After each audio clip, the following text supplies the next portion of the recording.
El Ministerio de Educación deberá indemnizar a la constructora China Railway con poco menos de 86 millones de dólares por un fallido contrato de las escuelas del milenio. Los 241 megavatios adicionales que el gobierno esperaba incorporar en diciembre con energía termoeléctrica no estarán listos por retrasos de la empresa que firmó los 3 contratos. 16 incendios forestales se mantienen en el país. En el Cerro Yumilibi, un pulmón natural de Cotopaxi, se han quemado 500 hectáreas de bosque, mientras en Loja, Azuay y Chimborazo, los bomberos siguen luchando para apagar las llamas.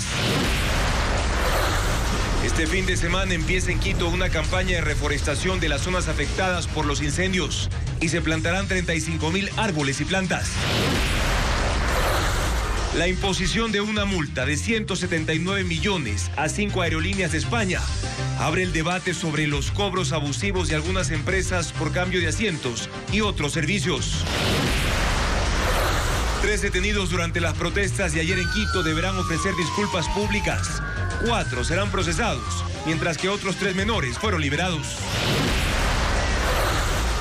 8 sicarios acribillan a 2 hermanos en Manta.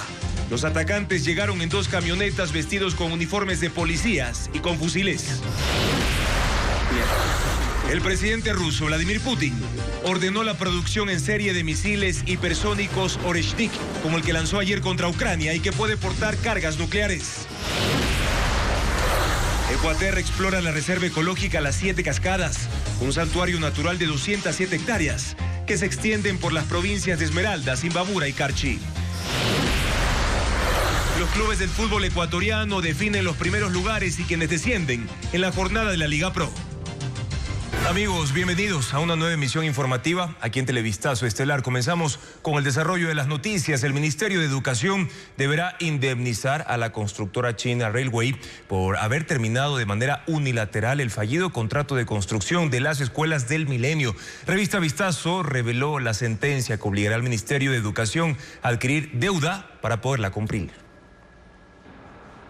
El Ministerio de Educación deberá pagar 85,9 millones de dólares de indemnización a la constructora China Railway por el fallido contrato para la construcción de escuelas del milenio prefabricadas. Se lo impuso un tribunal de la Corte Nacional de Justicia en última instancia. Así termina una disputa legal que empezó en el 2018, cuando el gobierno de Lenín Moreno rompió el contrato firmado en el 2015 para construir 200 escuelas. La sentencia fue emitida en diciembre del año pasado, pero hace menos de un mes se definió el monto a pagar.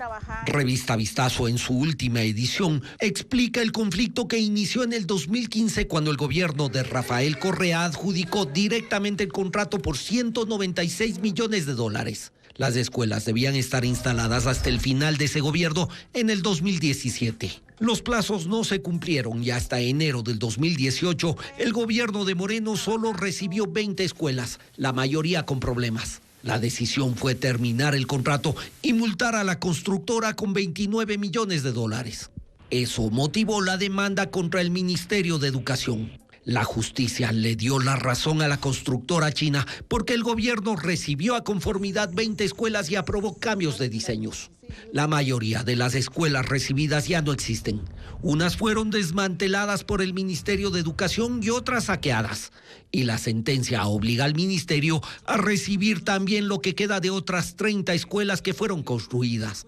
Con la multa para cuyo pago el ministerio se está endeudando, cada una de las escuelas recibidas acabará costando 5,7 millones de dólares.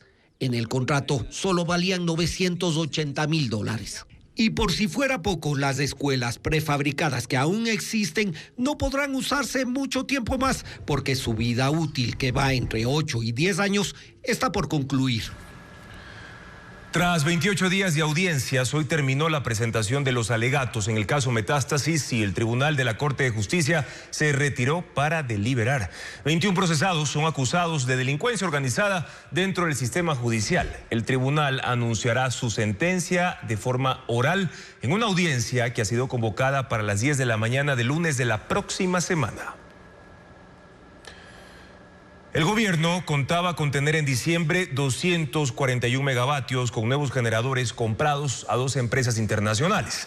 Sin embargo, los equipos no estarán listos, lo que complica los objetivos del gobierno previstos para el siguiente mes. Francisco Garcés, en el siguiente reportaje, explica las razones de este retraso. Las 2 empresas proveedoras de los generadores de energía termoeléctrica contratadas por el gobierno anunciaron que las entregarán con retraso. Es decir, que en diciembre Ecuador no contará con los 241 megavatios anunciados.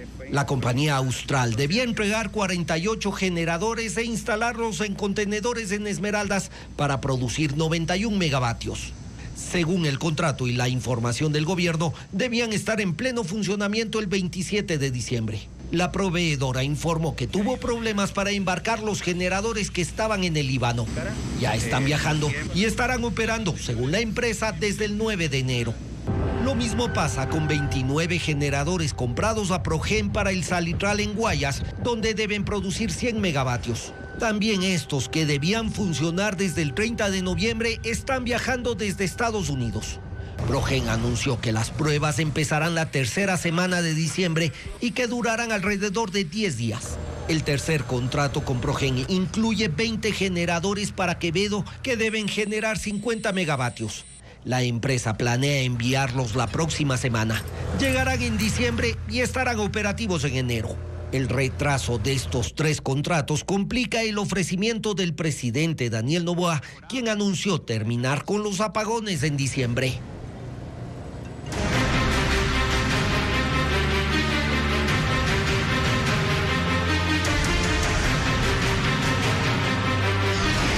Incendios. La urgencia no se apaga. Durante este fin de semana en Quito se llevará a cabo la gran minga de reforestación para intervenir las zonas que fueron devastadas por los incendios forestales ocurridos a finales de septiembre. Pero, ¿de dónde saldrán las especies para sembrar? Carla Delgado tiene la respuesta en el siguiente informe. En el vivero municipal del Parque Las Cuadras, en el sur de Quito, hay unas 35.000 especies de árboles y plantas. De aquí saldrán los árboles que serán sembrados durante la jornada de reforestación este fin de semana. Una tarea titánica para intervenir las 2.000 hectáreas que se quemaron tras los incendios en septiembre. Son 10 áreas priorizadas, entre ellas el Panecillo, Ilaló, el Lauqui, Huanhuiltagua, Llano Grande, zonas en las que se aprovechará para hacer una transición de la cobertura vegetal con especies nativas, como explica Diego Naranjo, especialista forestal de la Secretaría de Ambiente. Entonces, como primer paso es ayudar a la naturaleza para que recupere lo verde. Entonces, es un primer paso. Entonces, luego de que recuperamos lo verde, vamos a ir recuperando, por ejemplo, la fauna. Entonces, los insectos, polinizadores, aves, incluso mamíferos empiezan a llegar. Entonces, es un proceso de años. La reforestación no solo se hará con especies arbóreas, también se sembrarán arbustos y especies rastreras para hacer una reparación integral del suelo. En Quito hay alrededor de 15 ecosistemas, por ello se seleccionarán las especies que se adapten mejor en cada zona. Hacia la zona más alto andina, que puede ser acá como en el Panecillo, estamos hablando de alisos, de pumamaquis, de arrayán. Hacia la zona de Llano Grande o de Velasco, que es una zona de bosque seco, tenemos algarrobos, de espinos, faiques, de pencos, son especies que se adaptan. En las áreas afectadas se sembrarán alisos que llegan a medir hasta 20 metros de altura. Cholanes, que son árboles nativos con flores en forma de trompeta, conocido también como cholancito. En algunas partes de la sierra se utiliza como cerca. Son llamativos para los colibríes. Se sembrarán nogales, árboles que alcanzan los 30 metros. Sus hojas tienen 25 centímetros de longitud. El tiempo de espera para la reforestación permitió que el suelo se enfríe y esté apto para la siembra. Grupos de voluntarios preparan el suelo. La minga será este sábado 23 y domingo 24. Los voluntarios que quieran inscribirse lo podrán hacer en la página de la Secretaría de Ambiente del municipio de Quito. El cerro Yumilibi, considerado el pulmón natural de Cotopaxi, enfrenta un incendio voraz que ha devastado 500 hectáreas de bosque. Los fuertes vientos y el terreno agreste de esa zona complican las labores de brigadistas y también de los comuneros, como lo informa Patricio Viera. El cerro Yumilibi, 50 kilómetros al sureste de la parroquia Angamarca, en el cantón Pujilí, arde. Esta área, conocida como el pulmón natural de Cotopaxi, enfrenta 25 focos activos con llamas que alcanzan hasta 10 metros, 200 hectáreas de bosque de arrayán y 200 hectáreas de bosque de alisos de 300 años, junto con 700 plantas de achupallas y pajonales, han quedado reducidas a cenizas.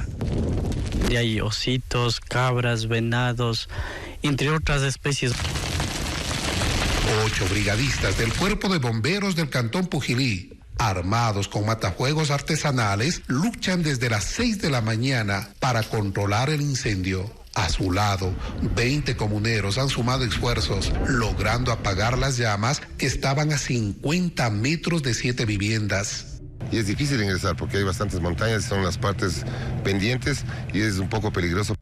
Comuneros señalan que la quema agrícola podría ser la causa del incendio. De hecho, mientras un equipo de Coavisa recorría la zona, un dron captó a una mujer iniciando fuego en un pastizal seco a tan solo 20 metros de su vivienda. Hasta ahora, el fuego ha arrasado con 500 hectáreas de vegetación, mientras los vientos que en esta zona alcanzan los 30 kilómetros por hora impulsan las llamas hacia el suroccidente.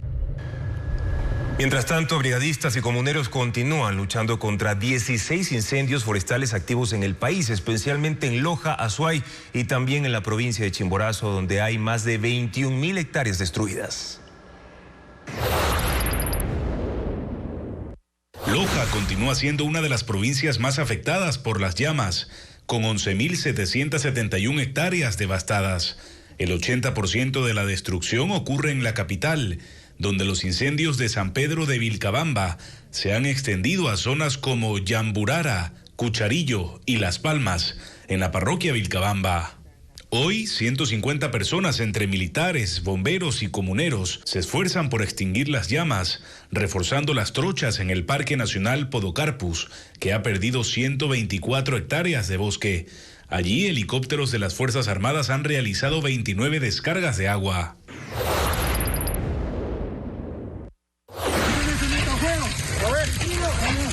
En Azuay, el fuego ha devastado 10.000 hectáreas, aunque esta cifra solo incluye las áreas donde ya se ha logrado extinguir el incendio. En el Cajas, entre las parroquias de Chaucha y Molleturo, existen 2 focos activos. 300 bomberos y aproximadamente 200 voluntarios se encuentran en la zona, incluyendo a estos 20 jóvenes cuencanos que con ramas y batefuegos intentan controlar las llamas. En la parte alta de Jerez, se observa cómo el fuego deja tras de sí una extensa alfombra de pajonal quemado. En la reserva, 7.000 hectáreas han sido arrasadas de las 28.000 que posee. Mientras las donaciones continúan llegando al edificio administrativo del Cuerpo de Bomberos de Cuenca, con agua, bebidas hidratantes, frutos secos, mascarillas, guantes, palas y rastrillos, enviados desde Azuay y Guayas. Hasta ahora se han armado 43.321 kits de alimentos, herramientas y medicamentos. En estos 13 días de emergencia, se han atendido a 924 personas, entre bomberos, militares y comuneros, afectados por el humo y la ceniza que cubren los páramos. En la provincia de Chimborazo, el fuego empieza a ceder en el Cerro Puñay, del cantón Chunchi. Según el Cuerpo de Bomberos, las llamas han sido controladas en las laderas de esta montaña de 3.245 metros. Las familias evacuadas han regresado a sus hogares, aunque permanece un foco activo en la cumbre, donde trabajan 25 brigadistas y 25 militares. En el área afectada se han quemado alisos, pinos, eucaliptos, árboles de polilepis, amplias zonas de pajonal y chuquiragua, sumando unas 100 hectáreas destruidas. Europa se congela cuando todavía falta un mes para la llegada oficial del invierno. Una serie de tormentas de nieve afectan a decenas de países en todo el continente y los pronósticos indican que la situación se va a mantener por varios días. Informa Pedro Jiménez. La nieve cubre el 60% del territorio europeo. Una ola de frío que baja desde el Polo Norte lleva temperaturas bajo cero y pinta de blanco el paisaje en decenas de países. Hay alertas en Reino Unido. En Francia, el fenómeno recibe el nombre de Caetano. Deja las primeras nevadas en París y el paisaje de la capital contrasta con el caos en las carreteras que la conectan con el resto del territorio.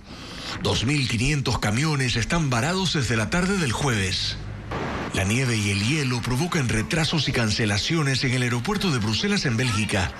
Las nevadas se extienden hasta Dinamarca y Finlandia y también a naciones del este. Los montes Tatras, en la frontera entre Polonia y Eslovaquia, tienen temperaturas de menos 15 grados. En Hungría, la tormenta llega con mucho viento. Hay caminos bloqueados y equipos de rescate atienden llamados de emergencia de conductores por una serie de accidentes ocurridos desde anoche. Ahí, como en el resto de Europa, se espera que las nevadas se intensifiquen durante el fin de semana. El presidente ruso Vladimir Putin ordenó la producción en serie de misiles hipersónicos Oreshnik. Son el tipo de proyectil que ayer lanzó contra Ucrania, aumentando las tensiones por el futuro que pueda tener esta guerra.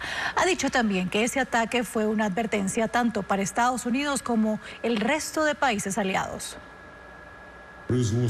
Fue durante una reunión con altos mandos militares que Vladimir Putin declaró exitosa la prueba de lanzamiento de un misil Oreshnik contra Ucrania, un proyectil que puede portar cargas nucleares y que por sus características de velocidad hipersónica, potencia y alta precisión la compara con armas que ellos llaman estratégicas. Además, destacó que no existen en el mundo medios para interceptarlos. Tenemos que iniciar la producción en serie. La decisión ya se tomó, dijo Putin. Y que continuarán haciendo pruebas incluso en combate porque cuentan con una reserva de esos misiles. Reino Unido calificó de imprudente y extremadamente preocupante al lanzamiento de ese misil balístico contra Ucrania, pero Rusia lo justifica como respuesta al lanzamiento de misiles británicos y estadounidenses contra su territorio, lo que dijo da a esta guerra elementos de un conflicto global. Por esto, la Alianza Militar Atlántica, la OTAN, tendrá una reunión el martes junto a autoridades de Ucrania para analizar las consecuencias de esta nueva escalada en el conflicto. Mientras que en el campo de batalla, tanto Rusia como Ucrania intentan consolidar posiciones y tomar ventaja. Rusia además ha seguido atacando a ciudades ucranianas, como el caso de Sumy, bombardeada hoy una vez más con el uso de drones, ocasionando más bajas civiles. Y ahora el presidente de Ucrania, Volodymyr Zelensky, pedirá a los Estados Unidos la transferencia de nuevos sistemas antimisiles Patriot para derribar otros proyectiles rusos y reforzar su defensa. Esta tarde el Consejo de Administración Legislativa de la Asamblea Nacional calificó a trámite la solicitud de juicio político en contra de la ministra del Trabajo, Ivonne Núñez, por supuesto incumplimiento de funciones y también violencia de género, entre otras causales. La Comisión de Fiscalización del Legislativo debe continuar con el trámite. España impuso una millonaria multa contra aerolíneas por abuso en los cobros de los servicios como impresión de boletos o también la compra de asientos. La decisión fue rechazada por la mayor organización de compañías aéreas del mundo. En Ecuador no existe una ley o autoridad que trate casos similares. El gobierno español multó con 179 millones de euros a 5 compañías aéreas de bajo costo: Vueling, EasyJet, Ryanair, Norwegian y Volotea. La impuso por realizar cobros extra a sus clientes de servicios que, según el Ministerio de Consumo español, son derechos de un pasajero. Luego de un proceso que duró un año, el ministerio documentó cobros por equipaje de mano, selección de asientos a padres que van con sus hijos, impresión de las tarjetas de embarque y otros servicios. Los usuarios se alegraron por la sanción, que fue rechazada por la Asociación Internacional de Transporte Aéreo IATA, que aglutina a 300 aerolíneas y concentra cerca del 80% del tráfico aéreo mundial. Según esta organización, la sanción, que calificó de ilegal, daña la libertad de precios, que es fundamental para la decisión de los consumidores y la competencia. Se perjudica a los pasajeros, dijo Yata, porque obliga a todos a pagar por servicios que en muchos casos no requieren. En Ecuador, los cobros son similares a los que fueron sancionados en España. Según la Asociación de Representantes de Líneas Aéreas, ARLAE, no se incumple ninguna norma al cobrar por servicios extra. Para nada, no existe un abuso porque hay competencia. Es decir, y el pasajero va pidiendo lo que quiere. El transporte en Ecuador está, al igual que todas las actividades turísticas, están regidas por el libre mercado. ARLAE agrega que en ciertos destinos la mitad del precio corresponde a servicios aeroportuarios que son ajenos a las aerolíneas. Familiares de la funcionaria del SNAI asesinada confirman que era guía del personal que custodia la cárcel de mujeres. Sin embargo, no contaba con ninguna seguridad. Ahora están a la espera de la autopsia y la entrega de los restos. Bessie Granja con el seguimiento de este caso. En los exteriores del Laboratorio de Criminalística y Ciencias Forenses de Guayaquil llegaron familiares de la guía penitenciaria Analí Ramírez, quien fue asesinada la noche de este jueves tras salir de su turno en la cárcel de mujeres. La guía de 29 años recibió 2 impactos de bala en su espalda, luego de bajarse de un bus de la línea Pedro Carbo. Ella laboró durante 9 años en el Servicio de Atención a Privados de Libertad SNAI. Sus parientes cuentan que antes de llegar a la cárcel de mujeres en el puerto principal, laboró en las prisiones de Machala, Turi en Cuenca y Santo Domingo de los Áchilas. El SNAI descartó que ella había solicitado algún cambio por recibir amenazas y que por este asesinato presentó una denuncia ante la Fiscalía General del Estado. Sus allegados desconocen si la mujer tenía algún problema en dicha cárcel y hasta el mediodía de este viernes esperaban que algún funcionario de la institución se comunique con ellos. Mientras tanto, estaban pendientes de los resultados de la autopsia para colocar una denuncia particular. Durante operaciones militares en Quevedo se hallaron osamentas en un domicilio que era utilizado para realizar rituales de santería. Y en Esmeraldas se detectó un campamento de minería ilegal, como lo informa Luis Alfredo Zúñiga.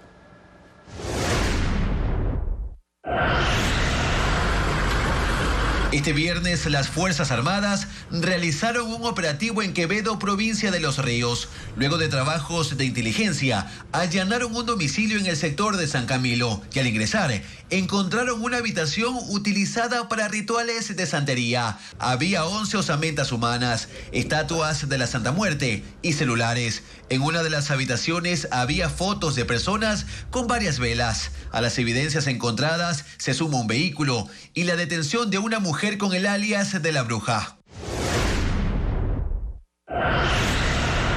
En Quevedo, los militares intervinieron en el centro de la urbe, donde se detuvo la marcha de un vehículo azul sin placas, que era conducido por José R., alias El Puerco, que según las Fuerzas Armadas es el cabecilla de una banda encargada de planificar secuestros en el anillo vial de Quevedo y el Empalme. Tras su captura fue llevado a la unidad judicial para ser procesado.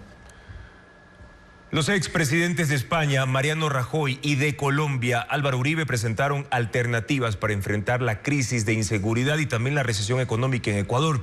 Las intervenciones fueron hechas en un foro al que acudieron 1.400 inversionistas, dirigentes empresariales y académicos y también políticos. Este jueves se realizó en Quito, en el Paseo San Francisco, el Foro de Seguridad y Economía con la participación de 1.400 inversionistas, dirigentes empresariales, académicos y políticos. Los principales expositores fueron Mariano Rajoy, expresidente del Gobierno de España, y Álvaro Uribe, expresidente de Colombia. Ellos presentaron alternativas para enfrentar la crisis de inseguridad y recesión económica, aplicables, según dijeron, a la situación que atraviesa el Ecuador. Uribe, en la hora y 15 minutos de exposición, habló de las decisiones que tomó para enfrentar la guerrilla, el narcotráfico, los grupos de delincuencia organizada. La primera política de seguridad es, según dijo, la determinación de los gobiernos para enfrentarles, y sugirió medidas. Hay que ir detrás de cabecillas. Esos cabecillas, cárcel o extradición. Enseguida, a los sectores, a los jóvenes que están en el microtráfico, hay que bregar a sacarlos del microtráfico con el tema de el emprendimiento, una educación diferente. Hay que hacer una extinción de capitales provenientes de esas actividades criminales. Hay que eliminar cultivos. Para el expresidente, la seguridad es un valor democrático y fuente de recursos que impacta directamente en la economía. Es la seguridad que se refiere a que no haya extorsión, no haya secuestro del empresario. Colombia con 2.800 secuestros, nadie quería invertir. La seguridad jurídica, que no se estén cambiando las reglas de juego. Seguridad democrática, confianza inversionista, cohesión social. Eso iba creando seguridad política. Mariano Rajoy centró su exposición en la economía, compartió las acciones que tomó en España entre 2011 y 2019 para generar empleo, una fórmula que puede, dijo, aplicarse en cualquier país del mundo. Objetivo número 1, crear empleo. Segunda idea, el empleo lo crea el empresario. Hay que apoyar al empresario y no atacarlo. Y me preocupa que en muchos países esté regresando, desde luego en el mío, la dinámica de ricos contra pobres. Es un enorme error. Y es un enorme error decir, vamos a cargarnos a los ricos. No, mire usted, cárguese a los pobres y hágalos ricos. Ya sé que eso es más difícil. Coincidió con Uribe en la necesidad de garantizar la seguridad jurídica para inversionistas y proteger las finanzas públicas. Hay que tener las cuentas en orden. Las cuentas públicas y también las privadas. No se puede gastar uno lo que no tiene y no se debe endeudar uno salvo para circunstancias muy concretas y determinadas. Rajoy y Uribe respondieron preguntas de los asistentes, todas relacionadas con la crisis que vive el Ecuador y sus alternativas para frenar la violencia y recesión. El foro fue organizado por gremios empresariales y el Grupo Impacta. Muchísimas gracias. La presidenta de México, Claudia Sheinbaum, defendió este viernes la posición que adoptó su gobierno al no extraditar al exministro Walter Solís, detenido el miércoles en ese país por la Interpol. Solís ha sido acusado de haber cometido actos de corrupción en Ecuador, por eso cuenta con una ficha roja de detención, pero como goza del estatus de refugiado en ese país, fue liberado. Esta persona es refugiado, tiene esa categoría. Pero al mismo tiempo tenía una ficha de Interpol. Ustedes saben que cuando hay una ficha de Interpol, pues hay una ficha roja de detención. Entonces hizo la detención, pero de inmediato hubo la comunicación entre las instituciones para decir no puede ser ni extraditado ni llevado a Ecuador porque tiene el estatus de refugiado. Crisis por hambre en la Franja de Gaza. El conflicto con Israel agrava la situación por falta de alimentos cuando la ayuda humanitaria es insuficiente. Miles de personas se aglomeran para recibir algo de comida y productos que les permitan cocinar en sus casas o en refugios. El Fondo para la Alimentación de Naciones Unidas alerta que 340,000 personas pueden morir de aquí a abril de 2025, como informa Pedro Jiménez. Una panadería en el centro de la Franja de Gaza reabre luego de varios días en medio de la escasez de harina y miles de habitantes de Deir al-Balah se aglomeran para conseguir algo que comer. Tenemos hambre, los niños tienen hambre, dice este hombre. Es uno de los casi 2 millones de desplazados internos por la guerra entre Israel y el grupo Hamas. En Han Yunis, mientras tanto, centenares de mujeres y niños esperan por alimentos que salen de las cocinas comunitarias. Quienes atienden ahí preparan raciones con arroz, frijoles y masas a base de trigo. Hacen lo que pueden, pero la demanda es infinitamente mayor. La falta de alimentos exacerba una situación ya desesperante por el conflicto.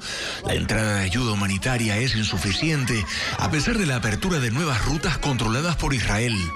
Pero además, la Agencia de la ONU para los Refugiados Palestinos denuncia el saqueo de los camiones que ingresan por el sur y un desorden tan grande que impide a estas oficinas entregar asistencia vital. Así, la mayoría come a lo mucho una vez al día, por lo que Naciones Unidas cifra en 90% a la población que pasa hambre. Determina que el nivel de inseguridad alimentaria catastrófica va en aumento y que a ese ritmo, para abril del próximo año, 340,000 personas, especialmente niños, pueden morir por falta de comida. La lectura de la sentencia contra Donald Trump por el caso de falsificación contable agravada queda suspendida de manera indefinida. El juez Juan Merchan debía anunciarla el 26 de noviembre, pero hoy decidió dejarla en suspenso en virtud del regreso de Trump a la Casa Blanca en enero.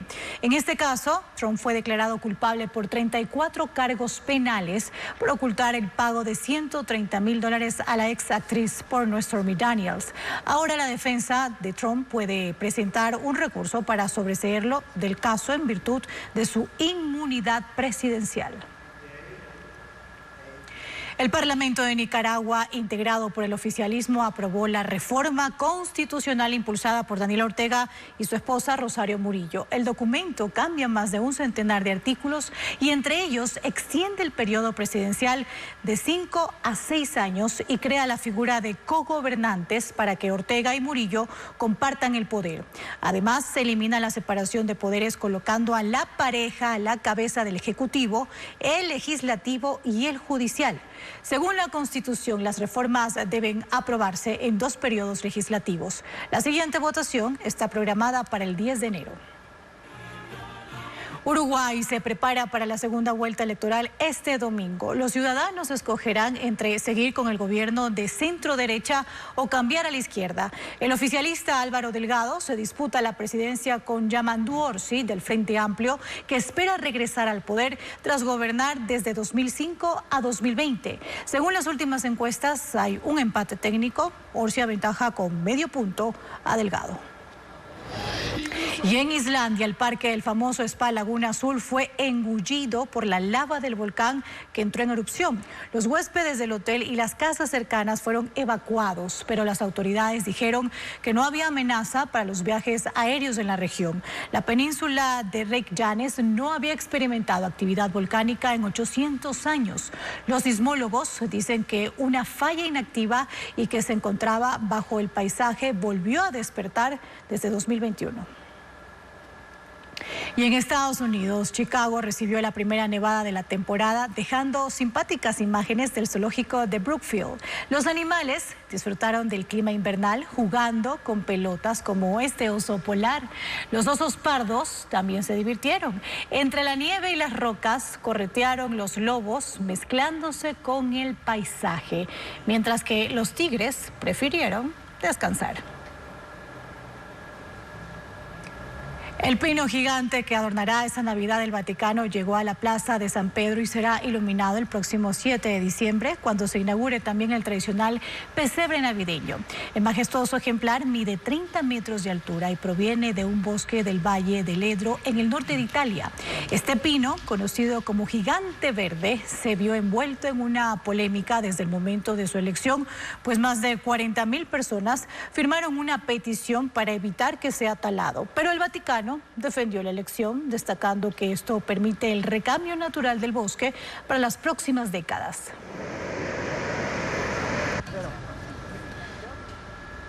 Y es momento de revisar cuál es el estado del tiempo para mañana, para este sábado 23 de noviembre. En la región amazónica se pronostica una temperatura máxima de 29 grados centígrados con una mínima de 21 grados y una radiación ultravioleta entre 6 y 8, que significa alto y muy alto. Y vamos a revisar ahora cuál es el pronóstico también para la región sierra, para la región interandina. Se espera una temperatura máxima de 19 grados y una mínima de 6 grados, pero también con un índice de radiación solar que va entre 7 y 10, lo que es considerado alto y muy alto, mientras que en la costa se pronostica una máxima de 32 grados, mucho calor, y una mínima de 24, con una radiación de 6 y 8, que equivale a alto y muy alto. Reitero, esto para la región costa. Además, en el norte y centro de la Amazonía y la sierra seguirán presentándose lluvias en las próximas horas, según los pronósticos del Instituto de Meteorología, el INAMI. El violinista estadounidense Joshua Bell dará un concierto en Ecuador. Además, una exposición de 34 fotógrafos y un espectáculo de Navidad son parte de las actividades culturales en distintas ciudades del país. Y a continuación, Estefanía Arias nos comparte la agenda del fin de semana. Es Guayaquil a través del lente de 34 fotógrafos. Imágenes que muestran la cultura, vida y movimiento de la ciudad. Guayaquil, realidades y diversidades. Exposición que se inauguró en el Museo Presley Norton en el puerto principal. Estará abierta hasta el 7 de diciembre, de lunes a sábado, de 9 de la mañana a 5 de la tarde. La entrada es libre. La Fábrica de Santa llegará por primera vez al Teatro San Gabriel en Quito. Mágica Navidad, una obra interpretada por el circo Amusi, un espectáculo de baile y magia con más de 20 artistas en escena. Las funciones serán este domingo 24 a las 3 y 6 de la tarde. Después de 6 meses de separación, Georgie busca reinventar el amor con su pareja, Elena, por lo que la llevará de vacaciones a la costa ecuatoriana, Playa Palestina, del escritor Vladimir Stoichkov, un texto donde el protagonista se sumerge en un laberinto de emociones. La historia da muchos ejemplos de cómo un fuerte sentido de la justicia puede convertir a las personas en héroes. Ser justo en un mundo injusto, de la bondad a la grandeza, del autor estadounidense Ryan Holiday, quien defiende que todo lo que vale la pena perseguir surge de un compromiso con los valores. Sean bienvenidos a la Universidad de Chis. Ambientada en el mundo de Oz, Elphaba y Galinda comenzarán una gran amistad, pero el destino de cada una tomará rumbos distintos por sus diferencias, algo que las llevará a convertirse en la bruja mala del oeste y la bruja buena del sur. Puedes hacer lo que sea. Wicked, protagonizada por Ariana Grande y Cynthia Erivo, ya está en las carteleras del país.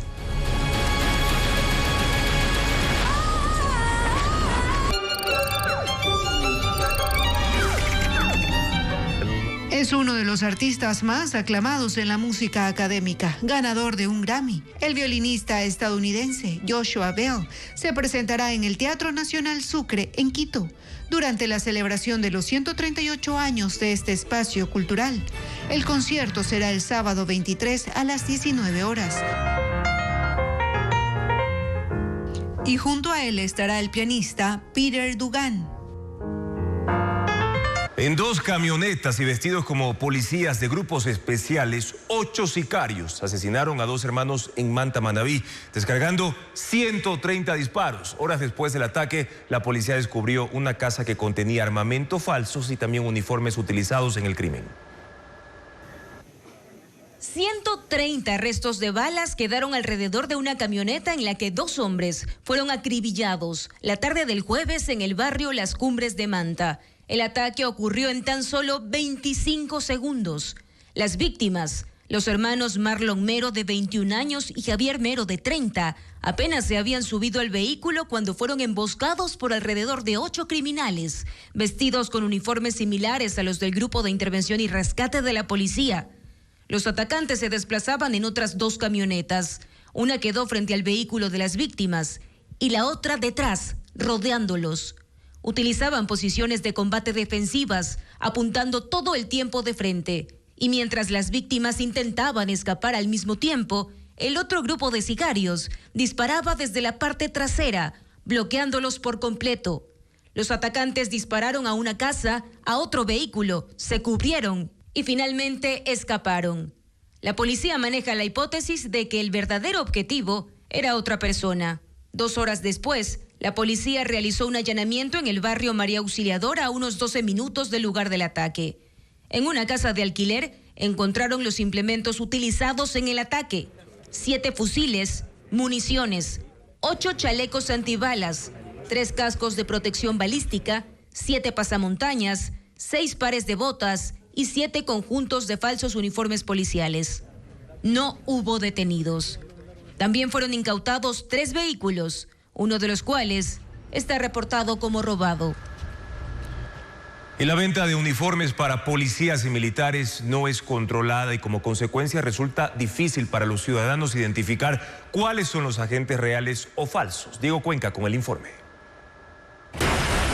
Conseguir los uniformes que usan policías es fácil, porque sus prendas se venden incluso al por mayor en negocios que están cerca de los propios cuarteles. Por ejemplo, detrás del cuartel Modelo, el más grande de la policía en Guayaquil, está la Ciudadela Chemis, Y ahí hay 5 locales que exhiben camisas, pantalones, chalecos, chompas, gorras, todos con los logos de la institución. Según propietarios de esos negocios, las prendas se venden exclusivamente a los agentes que presentan sus credenciales.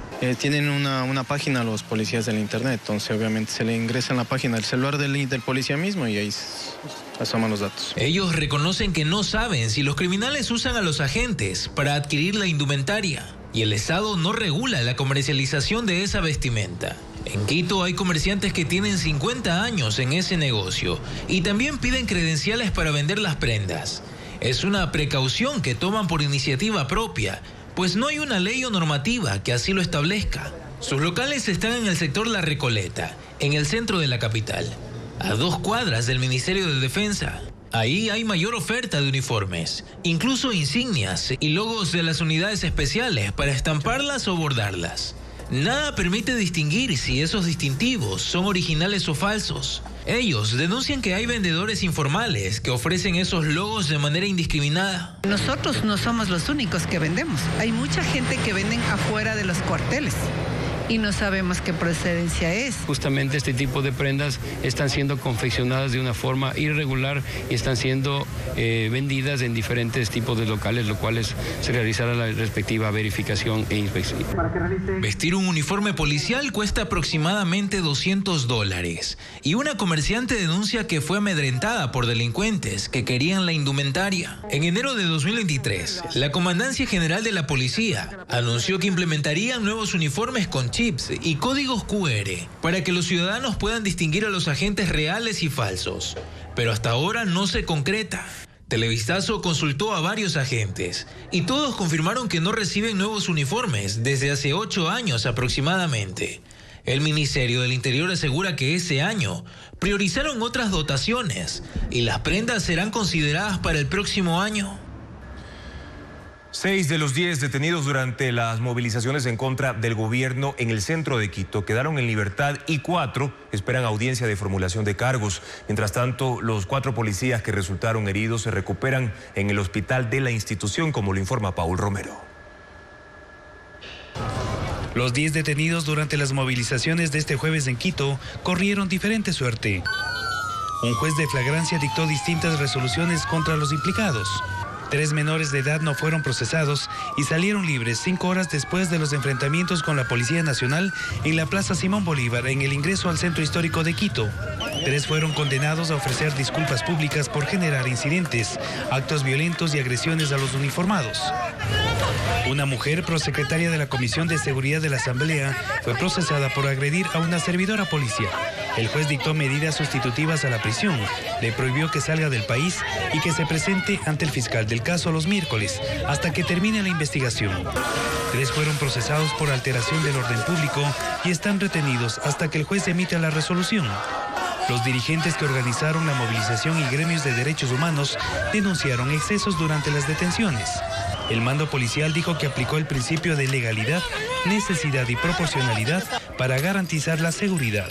Durante la protesta, 4 policías fueron heridos en la cabeza, brazos y piernas con piedras y objetos metálicos. Los uniformados se recuperan en el hospital de la policía. El gobierno busca generar alivios en la responsabilidad patronal que tienen los empleadores con el Instituto Ecuatoriano de Seguridad Social mediante diferimientos de pagos y suspensión también de las coactivas. Sin embargo, más allá de la intención, hay aspectos que requieren ser aclarados en el tratamiento de estos proyectos. En los 2 proyectos de ley económicos urgentes que el Ejecutivo remitió a la Asamblea constan reformas que buscan generar alivios como respuesta a la crisis agudizada por la falta de energía eléctrica. Algunas de ellas tienen relación con el Instituto Ecuatoriano de Seguridad Social. Por ejemplo, se plantea que los afiliados que se queden sin trabajo entre noviembre de 2024 y enero de 2025 puedan acceder al seguro de desempleo en el plazo de 10 días. Hoy se debe esperar 2 meses para acceder a ese beneficio. Para acceder al seguro de desempleo pueden hacerlo quienes hayan pasado una situación de desempleo por causas ajenas a su voluntad. Ahora simplemente sería en caso de cualquier terminación de la relación laboral. Otro de los alivios que se propone en relación al IES es la suspensión hasta febrero de 2025 de los cobros de coactivas. Pero tal como está planteada la reforma, el alivio no tiene relación con la crisis energética porque rige para todos los deudores. ¿Cuál es la justificación para suspender estos procedimientos coactivos por obligaciones anteriores? Hasta septiembre de 2024, la mora patronal del IES supera los 2.600 millones de dólares. El Ejecutivo también plantea la posibilidad de aplazar hasta por 90 días el pago de las obligaciones patronales de noviembre y diciembre, sin que eso genere responsabilidad patronal. Y este es quizás el punto más polémico. Según el director del Consejo Directivo del IES, eso aplica para quienes tengan trabajadores que perciban hasta $1.000, pero la ley no habla de ese límite, por lo que sería una posibilidad abierta para los 176.603 empleadores que pagan ese aporte. ¿Qué pasaría si todos los empleadores o todos los contratantes del seguro, me refiero a los afiliados sin relación de dependencia concretamente, decidieran postergar o diferir el pago de estas obligaciones? Los aportes son una fuente importante, fundamental para el financiamiento de las prestaciones concedidas por el IES. Adicionalmente, se propone que quienes tengan fondos de reserva no comprometidos como garantía de créditos puedan utilizarlos para pagar sus deudas con la entidad en un cruce de cuentas. Los legisladores tienen como plazo hasta el 7 y 8 de diciembre para pronunciarse sobre estos dos proyectos de ley. Los candidatos a la presidencia de la República se enfocan en la crisis eléctrica mediante los mensajes que comparten en redes sociales. Sus producciones mezclan incluso humor con crítica a esta etapa de apagones. Diego Puente con el detalle de esas publicaciones. Los candidatos a la presidencia se enfocan en la crisis energética en sus mensajes en redes sociales o se muestran en situaciones anecdóticas con sus simpatizantes. Entonces, ¿la luz son partículas o átomos? Es un privilegio. El candidato Francesco Tabacchi subió un video en el que aparece en la clase de una universidad hablando sobre la falta de luz. Al inicio usa un tono reflexivo, pero su pieza toma un giro cómico cuando, tras pedirle que se retire, regresa. Recoge un gallo que él asocia con un despertador útil durante los apagones. Daniel Noboa. Víctor Arauz, exoficial de la policía, se burla de la promesa presidencial de terminar con los apagones en diciembre. Lo hace con un video de humor negro en el que personas en un safari son llevadas hacia un espécimen raro. Gran parte se juega por la guía. Y por este lado podemos ver a una persona que aún cree que no va a haber apagones en diciembre y que aún confía en el gobierno actual. La otra parte se consigue por las caras de asombro que ponen los turistas. En la fiebre brutal de mi sangre, te llevo muy dentro de mí. El expresidente de la Corte Nacional, Iván Saquicela, canta a capela el tema Te odio y te quiero de Julio Jaramillo. Él, antes de iniciar, reconoce que su voz no es afinada, pero que lo hace por insistencia de sus seguidores. Su voz se alterna con la de una mujer a la que da paso en los estribillos. Ambos terminan la canción a la vista de otros 3 seguidores que no paran de sonreír alrededor de la mesa en un local de Sucumbíos. Para no llamarte. Por un posible conflicto de intereses, los veedores del proceso de renovación de los jueces de la Corte Constitucional solicitaron la renuncia de Fernando Yávar, el delegado del Ejecutivo, a la comisión que califique este proceso. Yávar es abogado de Daniel Noboa y Mónica Palencia y ha sido también asesor de otros funcionarios del actual gobierno. Luisa María Heredia con el informe. La veeduría ciudadana que vigila la renovación parcial de la Corte Constitucional pidió la renuncia de Fernando Yávar, miembro de la comisión calificadora del proceso, por disposición de Daniel Noboa. En un oficio remitido al Contralor del Estado, Javier Torres Maldonado, quien preside la función de transparencia y control social, se alerta sobre un posible conflicto de intereses. Yávar es uno de los abogados que forman parte del equipo jurídico del presidente, que ha llevado sus causas particulares antes y después de asumir el poder. También defendió a Palencia ante la Comisión de Fiscalización de la Asamblea que tramitaba un juicio político en su contra. Asesoró al gobierno en el diseño de la consulta popular y referéndum y colaboró con la exsecretaria jurídica de la presidencia, Michelle Mancheno, candidata asambleísta del oficialismo. Es por eso que el documento firmado por el coordinador de la veeduría, Fernando Bastías, y otros 3 veedores, señala, con el propósito de asegurar la legitimidad, objetividad y transparencia del proceso de renovación parcial de la Corte Constitucional, solicitamos insta enfáticamente nuevamente al señor Fernando Yávar Umpierres a presentar su renuncia por incumplimiento de su obligación de mantener independencia respecto de la función que lo designó. Torres Maldonado aún no ha reaccionado a esta solicitud. Yávar, además, es un recordado funcionario del gobierno de Rafael Correa. En 2011 fue nombrado por Carlos Polit, que entonces presidía la función de transparencia, como vocal del Consejo de la Judicatura de Transición, que fue creado por el correísmo para meterle la mano a la justicia. También formó parte de la comisión de selección de Galo Chiriboga como fiscal general y defendió a Ricardo Patiño en el proceso por instigación que lo llevó a exiliarse en México. Una niña de 6 años se abre paso como futura estrella del snowboard en China. La pequeña se subió por primera vez a una tabla hace 2 años, pero de inmediato demostró gran habilidad. Ya ganó un campeonato y dice que va por más. Perlis González con la historia.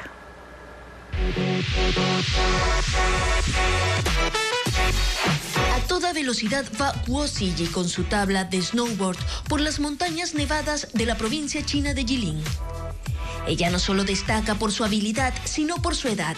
Tiene solo 6 años. Cuando esquío me siento como si llevara un par de alas para volar libremente sobre la nieve, dice. Se subió por primera vez a una tabla hace 2 años durante sus vacaciones y le encantó. Aunque el deporte requiere permanecer en el frío extremo, arriesgándose a muchas caídas, la pequeña no tiene miedo. Cuando me caigo pero no me duele, me levanto inmediatamente. Si me duele un poquito, lloro antes de levantarme. Y si realmente me duele, mi papá me sostiene y se desliza conmigo, dice. Su esfuerzo ha valido la pena y ya ganó su primer campeonato. Ahora se perfila como una futura estrella y se prepara para entrenar a nivel profesional. Y con el objetivo de resaltar el rol de la mujer en el desarrollo del baile flamenco, 10 artistas participaron en el evento Camino Flamenco en Guayaquil. La puesta en escena contó con danza, música en vivo y proyecciones audiovisuales, como lo relata Luis Alfredo Zúñiga. La sala experimental del Teatro Centro de Arte en Guayaquil fue el escenario en el que se presentó el Camino Flamenco, una cita en la que la danza y la música en vivo fueron las protagonistas.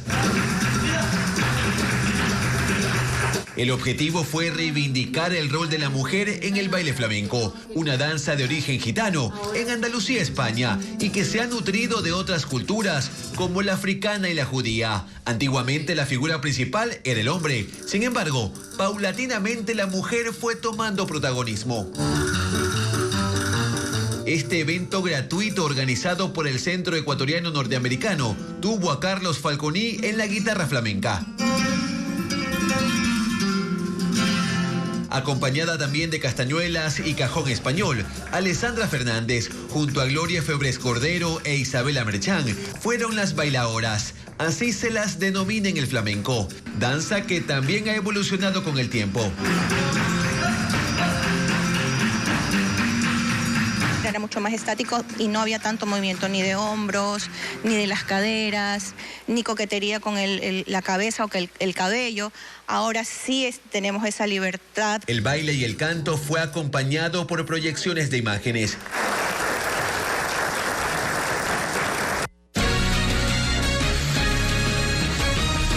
Los ciudadanos ya pueden saber si son miembros de las juntas receptoras del voto para las elecciones de febrero del próximo año, consultando en la página web del CNE y mediante otros mecanismos. Además, los afiliados al Instituto Ecuatoriano de Seguridad Social también ya pueden desbloquear la clave de forma virtual. Este y otros servicios a continuación. El Consejo Nacional Electoral inició la notificación a los miembros de las juntas receptoras del voto que participarán en las elecciones de 2025. Será de manera presencial y por medios electrónicos hasta el 25 de enero. Los ciudadanos también podrán consultar si fueron designados como miembros de las juntas receptoras del voto en la página www.cne.gov.es, en el aplicativo para teléfonos inteligentes CNE App, y también por el call center 02 38 15 841. El 2 de diciembre los miembros de las juntas receptoras del voto tendrán que capacitarse presencialmente de forma obligatoria. El desbloqueo de la clave del afiliado al IES ya se puede hacer de forma virtual. Para acceder a este servicio, el asegurado debe registrar previamente sus datos.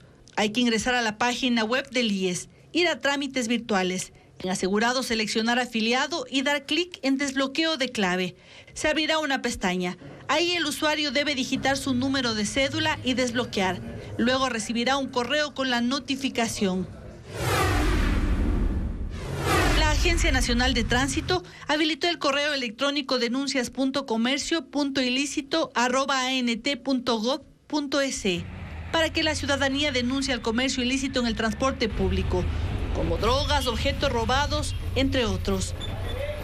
La nueva película de los Beatles, que se estrenará el 29 de noviembre en una plataforma digital, tiene imágenes recién descubiertas de su histórico viaje a Estados Unidos en 1964, la locura de sus fanáticas, sus anécdotas y cansancio de esta larga gira. Incluye entrevistas con los dos Beatles sobrevivientes, Paul McCartney y Ringo Starr. Ecuaterra llegó a un santuario natural de 207 hectáreas. Se trata de la Reserva Ecológica de Conservación Voluntaria Las Siete Cascadas, cuya riqueza hídrica nace en el Chocó ecuatoriano. Árboles de copal, bambú y jaca componen este ecosistema con cascadas de hasta 40 metros. Cristian Tinajero nos presenta un recorrido.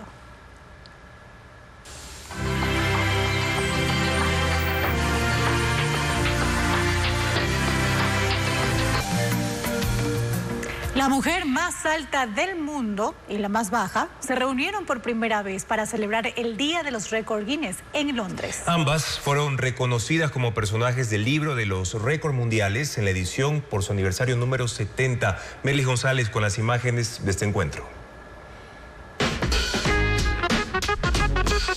La mujer más pequeña del mundo mide 62.8 centímetros. Se llama Jyoti Amge y es una actriz india de 30 años.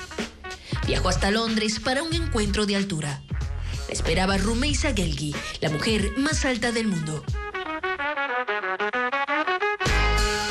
Ella es una investigadora y desarrolladora web de 27 años que mide 2 metros con 15 centímetros. Para ambas era un encuentro añorado, pues consideraban que aunque tenían grandes diferencias físicas, los puntos en común serían mayores. Ambas nos encanta el maquillaje, el cuidado personal, hacernos las uñas y las joyas, dijo Rumeisa. Ella tiene una afección llamada síndrome de Weber que provoca un crecimiento acelerado, mientras que Jyoti tiene una forma de enanismo llamada acondroplasia. La pareja se tomó fotografías donde una parecía ser la muñeca de la otra. Ambas dicen que se divirtieron. Fue bueno admirar a Rumeisa a pesar de que es mucho más alta que la mayoría. Y me dolía un poco el cuello, pero me acostumbré, dijo Jyoti. La cita en el Hotel Savoy fue organizada por Record Guinness para celebrar su día, pero también para reconocer a ambas mujeres como íconos en su edición por el 70 aniversario.